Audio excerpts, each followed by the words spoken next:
দেখেন, শফিউদ্দিন সরকার academy and college, এটা গাজীপুরে অবস্থিত।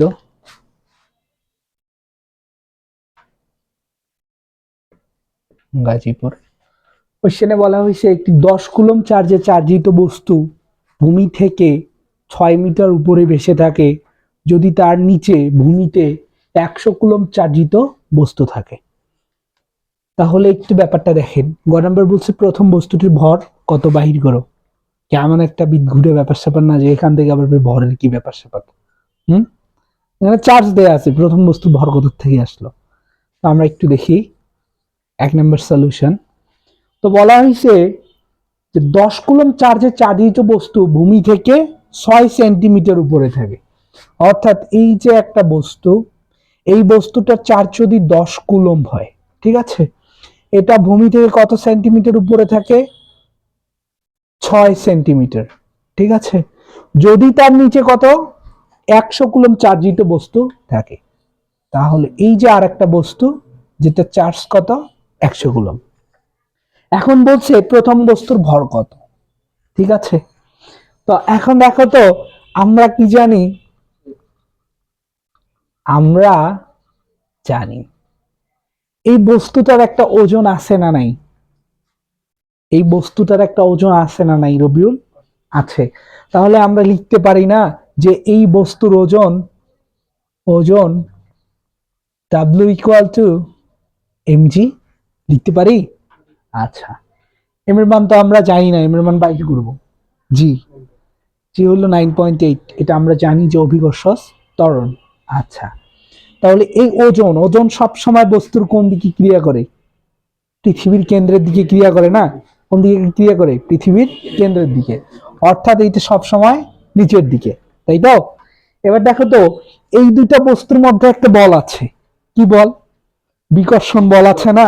যেহেতু এটাও পজিটিভ চার্জ, এটাও পজিটিভ চার্জ, তাহলে এই যে বড় চার্জটা এই ছোট চার্জটাকে কি করবে? বিকর্ষণ করবে না উপরের দিকে? করবে কি করবে না?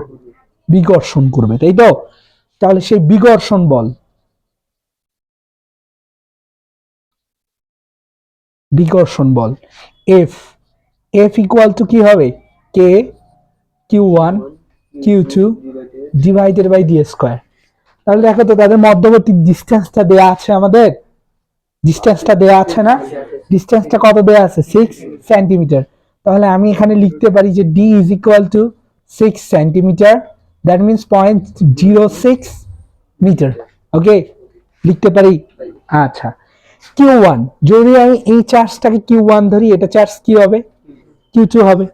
তাহলে দেখো তো, এই বিকর্ষণ বল এই চার্জটাকে কি করবে? বিকর্ষণ করবে।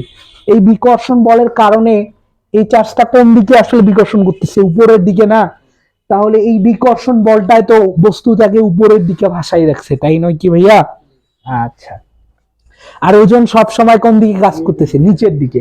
তার মানে এই ফোর্সটা হইলো উপরের দিক, এই ফোর্সটা হইলো নিচের দিক। দুইটা ফোর্স যখন সমান হয়ে যাবে তখন চার্জটা স্থির হয়ে যাবে না? তার মানে চার্জটা তো ভেসে থাকবে তখন। দেখো, আমি এই জিনিসটাকে উপরের দিকে ধাক্কা দিতেছি, আর এই জিনিসটা নিচের দিকে ধাক্কা দিতেছে। এখন যদি নিচের ফোর্সটা কোনো কারণবশত বেশি হয়, তাহলে কোনো এক সময় গিয়ে কি হয়ে যাবে? নিচের দিকের বলটা আস্তে আস্তে কমবে, উপরের দিকের বলটা আস্তে আস্তে কি হবে? বাড়বে।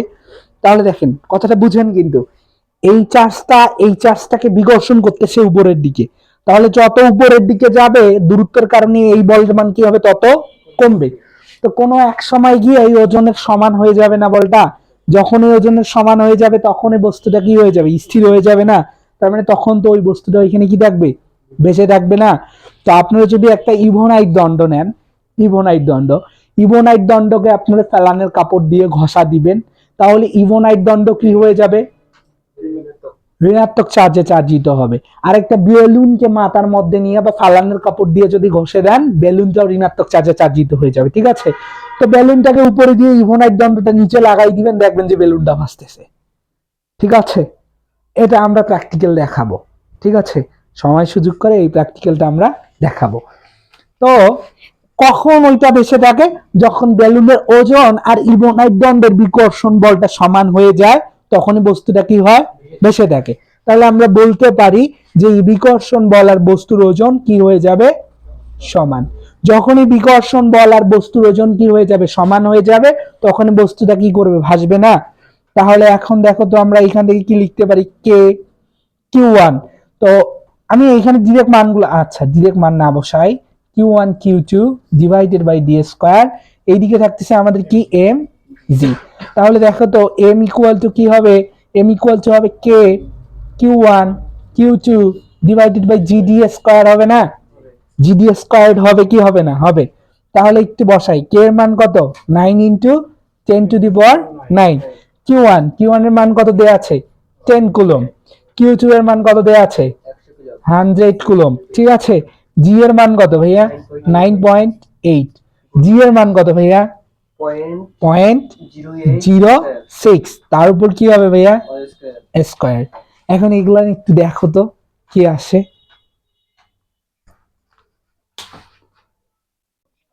তো দেখো এখান থেকে আনসারটা কত আসছে ভাইয়া, 2.55 into 10 to the power 14 KG, ঠিক আছে, আমরা বুঝছি এটা।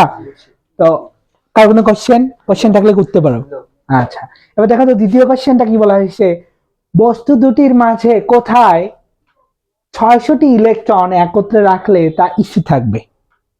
বস্তু দুটির মাঝে কোথায় 600টি ইলেকট্রন রাখলে ওই ইলেকট্রন গুলা কি থাকবে, স্থির থাকবে, তাই তো। তো এই যে এই কথাটা বলছে, এইখানেও কিন্তু একটা কি আছে, ট্রিক রয়ে গেছে। তো 600টা ইলেকট্রন, তাহলে আমি এটা মুছাই দেই, আপনাদেরকে একটু দেখাই এখানে ঘটনাটা কি ঘটে আসলে। তো এইখানে ব্যাপারটা উপর নিচে ছিল না, আমি এই উপর নিচের ব্যাপারটা আনুভূমিক ভাবে আঁকাবো, ঠিক আছে। তাহলে দেখো এই যে এইখানে একটা চার্জ, ঠিক আছে, এই যে এইখানে একটা চার্জ, তো এই যে চার্জটা আছে না, এইটাকে আমি ধরলাম 10 কুলম, ঠিক আছে। আর এই যে এখানে চার্জটা আছে না, এটাকে আমি ধরে নিলাম 100 কুলম। দেখা যাচ্ছে না, প্রবলেম হচ্ছে। আচ্ছা, তাহলে এইটা হলো আমাদের কত কুলম, 10 কুলম, ঠিক আছে। এটা হলো আমাদের 10 কুলম, এটা হলো আমাদের 100 কুলম, ঠিক আছে। আসলে আমি চাপ দিয়ে দিয়ে লিখতেছি না, একটু আমি যখন চাপ দেওয়া শুরু করব দেখা যাবে। এখন এইটা হলো 10 কুলম, এইটা হলো 100 কুলম। তো এদের মধ্যবর্তী একটা কি আছে, ডিসটেন্স আছে। তো এই ডিসটেন্সটা কত দেয়া আছে, 6 সেন্টিমিটার, 6 সেন্টিমিটার। এখন বলছে মাঝখানে কোথায় 600টা ইলেকট্রন রাখলে, ঠিক আছে। তো আমি একটা ইলেকট্রনের কি নিয়ে আসলাম, প্যাকেট নিয়ে আসলাম, ঠিক আছে। এই ইলেকট্রনের প্যাকেটের মধ্যে কতটা ইলেকট্রন আছে, 600টা ইলেকট্রন আছে। তো এই 600টা যে ইলেকট্রন আছে, একটা করে ইলেকট্রনের চার্জ আছে না, আছে না নাই, তাহলে 600টা ইলেকট্রনের টোটাল চার্জ পাবো কি পাবো না। তাহলে দেখো তো এইটা হইলো আমাদের Q1, এইটা হইলো আমাদের Q2, আর এইখানে যে চার্জটা আছে 600টা ইলেকট্রন, সেই 600টা ইলেকট্রনের চার্জটাকে আমি বললাম Q3, ঠিক আছে, বুঝছি আমরা। তো এই যে 600টা ইলেকট্রন, Q3 মানটা আগে আমি কি করে নিব, ক্যালকুলেট করে নিব, ঠিক আছে। তো দেখো Q3 600 ইন্টু ইলেকট্রনের চার্জ কত ভাইয়া, 1.6 ইন্টু 10 ইনভার্স 9। তো ইলেকট্রন কিন্তু নেগেটিভ চার্জ বিশিষ্ট, তাই নয় কি। তাহলে এইখানে একটা কি বসবে আমাদের, মাইনাস বসবে না। তো এইটা এখন আমরা একটু কি করি, গুণ করি, একটু গুণ করেন তো, 6 ইন্টু 1.6, 9.61 ইন্টু 10 ইনভার্স 17 কুলম, কি হয়ে গেল, এটা কুলম হয়ে গেছে। তাহলে এখন আমাদের চার্জ আমরা কি পেয়ে গেছি, হ্যাঁ, ও সামনে একটা মাইনাস হবে, আচ্ছা। তাহলে আমরা চার্জ পেয়ে গেছি না, পাইছি তো। এখন দেখো আমাদেরকে যে কোশ্চেনটা করছিল যে বস্তু দুটির মাঝে কোথায় 600টি ইলেকট্রন একত্রে রাখলে তা স্থির থাকবে, তাই তো। তাহলে এইখানে যে বিন্দুটাতে আমি রেখেছি, সেই বিন্দুটার এখন আমি নাম দিয়ে দিতেছি ও বিন্দু, কি বিন্দু, ও বিন্দু, ঠিক আছে। তাহলে দেখো এইটার নাম দিলাম আমি ও বিন্দু। তো এই ও বিন্দুতে রাখতেছি এইখান থেকে এই চার্জ থেকে এই চার্জ, তাহলে এই চার্জ থেকে এই চার্জের দূরত্বটা কত সেন্টিমিটার ছিল, 6 সেন্টিমিটার ছিল না। কেন 3 সেন্টিমিটার হবে রবিউল, বলছে কোথায় রাখতে হবে, তাহলে আমি তো জানি না কোথায় রাখতে হবে, তাই নয় কি। তো আমি এইটাকে ধরে নিলাম x, এইটাকে তাহলে কত হবে, 6 মাইনাস এক্স। আচ্ছা, যদি তোমরা 6 সেন্টিমিটারে করো সেন্টিমিটার, যদি মিটারে করো মিটারে আসবে, ঠিক আছে। আমি আনসার কিসে মানে এখানে মানটা কিসে বসাইছি, সেন্টিমিটারে বসাইনি, তাহলে আমার আনসারটাও কিসে আসবে, সেন্টিমিটারে আসবে। তাহলে এইখানে বসালে কি হয়ে যাবে, বস্তুটা স্থির হবে। এখন এইটা তোমরা প্রাবল্য দিয়েও ব্যাখ্যা করতে পারো, আবার কি দিয়ে ব্যাখ্যা করতে পারো, বল দিয়েও ব্যাখ্যা করতে পারো।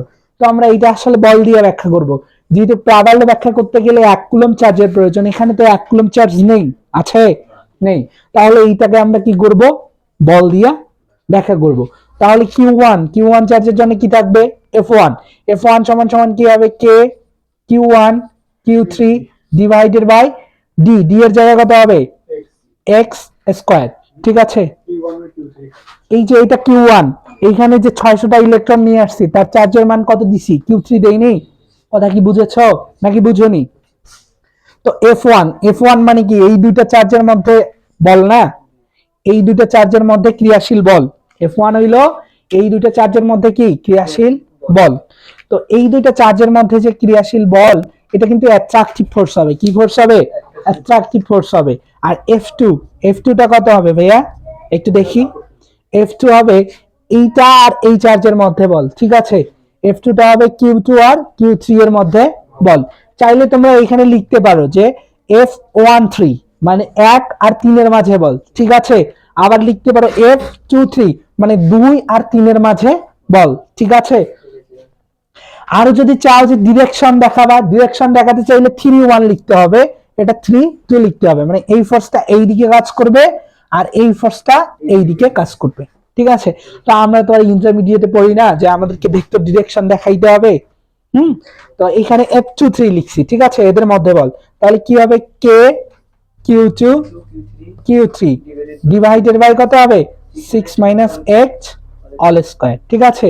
তো কখন এইটা সাম্যাবস্থায় আসবে, যখন যখন কি হয়ে যাবে, এই বল আর এই বল দুইটা বল সমান হয়ে যাবে, কারণ এই বলটা এই দিকে টানতেছে, ওই বলটা ওই দিকে টানতেছে, দুইটা বল সমান হয়ে গেলে এটা কি হয়ে যাবে, স্থির হয়ে যাবে না।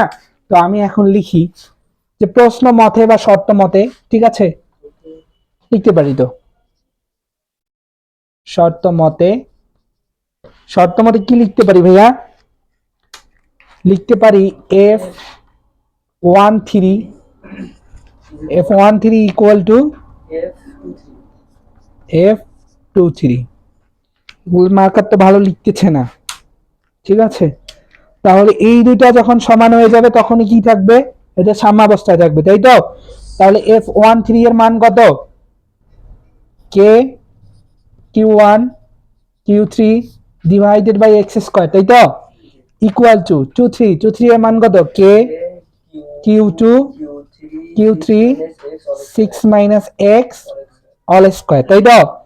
Q3 cancel out, K cancel out, ঠিক আছে। আমি আপনাদেরকে এইটার একটা শর্টকাট দিব, ঠিক আছে। এখন দেখেন আমি এখন কি লিখতে পারি, এটা Q1 divided by x square সমান সমান Q2 divided by 6 - x all square, ঠিক আছে। বুঝছি আমরা শরীফুল। তাহলে আমরা কি জানি, বড় টার্মটাকে কোন দিকে নিয়ে যাব, উপরে নিয়ে যাব। তাহলে 6 - x ডিভাইডেড বাই x, তাহলে এইটার উপর একটা স্কয়ার আছে, এইটার উপর একটা স্কয়ার আছে, Q2 ডিভাইডেড বাই Q1। তো একটা মজার ব্যাপার দেখেন, Q2 উপরে কোন চার্জ আছে, Q2 চার্জ আছে না, তাহলে Q2 চার্জ আছে উপরে, দেখেন Q2 চার্জটাকে Q3 চার্জের দূরত্ব দেয়া আছে 6 - x তার উপর স্কয়ার। নিচে দেখেন তো কোন চার্জটা আছে, Q1 আছে না, দেখেন তো দূরত্বটা কোথা থেকে দেয়া আছে, Q1 থেকে দেয়া আছে না। তাহলে আমরা এটা শর্টকাট হিসেবে ইউজ করতে পারি যে যে দূরত্ব বসাবো সেই দূরত্বের বর্গ ওই দিকে কি থাকবে, ওই চার্জটা থাকবে। কথা বুঝছেন, দেখেন Q1 চার্জ, তাহলে Q1 চার্জের জন্য দূরত্ব কত, x, Q1 নিচে আছে, x স্কয়ারটা নিচে আছে। Q2 চার্জ, Q2টা উপরে আছে, Q2 এর জন্য এই দূরত্বটা উপরে দেয়া আছে। কথা বুঝেছি নাকি বুঝিনি? তাহলে দেখো 6 ডিভাইডেড বাই, আচ্ছা 6 - x ডিভাইডেড বাই x, তারপর কি হবে, অল স্কয়ার। এখন আমি Q2 ডিভাইডেড বাই Q1 বসাইতে পারি, তাই তো। তাহলে Q2 কত, Q2 হলো 100 ডিভাইডেড বাই 10, এটা দ্বারা এটা কেটে দিলে কত হবে, 10।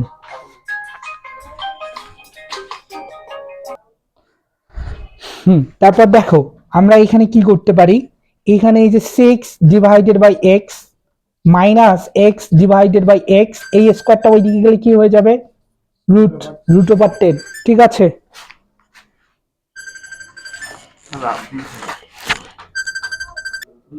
তো তারপর দেখো এখানে কত থাকতেছে, 6 divided by X minus 1 equal to root over 10, কত আসে ভাইয়া, 3.16। ওকে, আচ্ছা এখন দেখো তো আমি এই সাইডটা এখন মুছাই দেই, বুঝছেন আপনারা, উঠাবেন, উঠা। এখন দেখো এইখান থেকে আমরা লিখতে পারি, ন্যাকটাটা কোথায় রাখলাম, তো এইটা আমরা একটু মুছাই দিলাম। ঠিক আছে,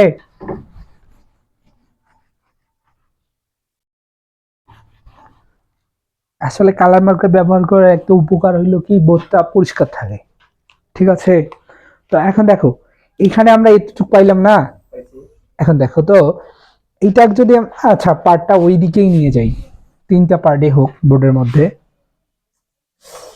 তাহলে দেখো 6 ডিভাইডেড বাই এক্স, ওকে, এই মাইনাস 1টা ওই দিকে গেলে কি হয়ে যাবে, তাহলে 3.16 প্লাস 1, তাহলে এক্স ইকুয়াল টু কি হয়ে যাবে ভাইয়া, 6 ডিভাইডেড বাই 4.16, বাইর করো যা আসবে 1.4417, এত কি আসলো ভাইয়া, সেন্টিমিটার। কথা কি বুঝেছি আমরা নাকি বুঝিনি? ওকে, ধন্যবাদ। এই ছিল আমাদের এই সমস্যাটা।